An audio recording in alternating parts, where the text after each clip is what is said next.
Bana, hii leo Mangi Kimambi ameandika barua kwenda kwa rais wa Marekani Donald Trump. Sasa Mangi Kimambi ameandika hiyo barua kwenda kwa rais wa Marekani Donald Trump ikiwa na mlengo wa upi. Sasa ili uweze kufahamu ni kwa nini Mangi ameweza kuandika barua hiyo na kwenda moja kwa moja kwa rais wa Marekani, basi wakati tunavuta pumzi kidogo, chini ya video hii kuna neno limeandikwa subscribe. Kama bado hauja subscribe channel hii, basi fanya usubscribe, alafu utakuwa ni moja kati ya familia yetu.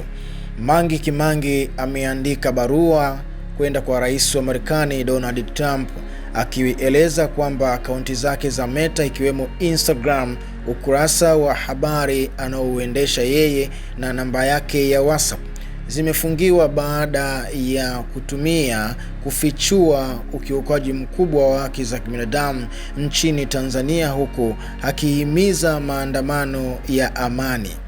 Kwenye barua hiyo ufafanuzi kuwa wakati wa uchaguzi wa Oktoba 29, 2025, maandamano yaliyoongozwa na vijana wa Gen Z yalijaribiwa vibaya sana na yaliweza kuondolewa kwa kutumia nguvu kubwa ya dola na serikali ya nchi hiyo iliyoua watu.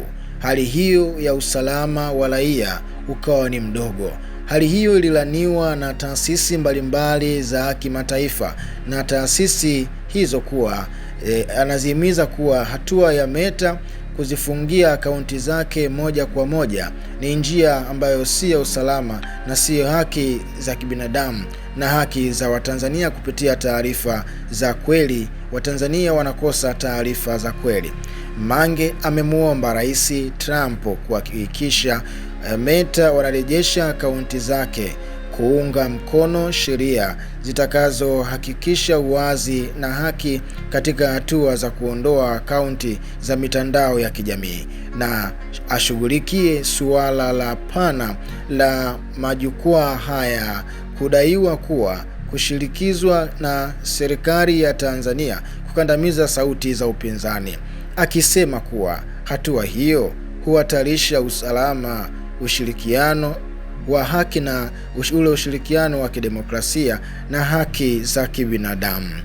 Hayo ndio yalikuwa maelezo na barua ambayo ameiandika Mangi kwenda kwa Donald Trump, rais wa Marekani.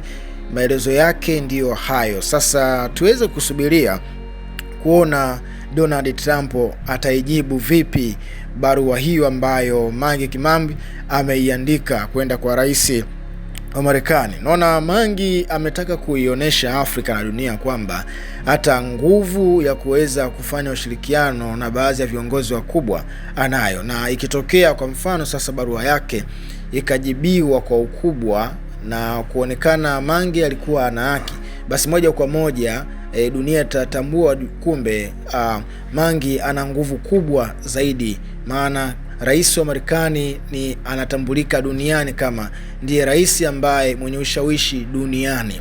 Kwa kama rais mwenye ushawishi duniani na taifa lake maarufu hilo lenye utajiri mkubwa kumunga mkono Mangi katika barua ambayo ameiandika, basi Mangi atakuwa ni mtu ambaye ana connection kubwa zaidi na zaidi.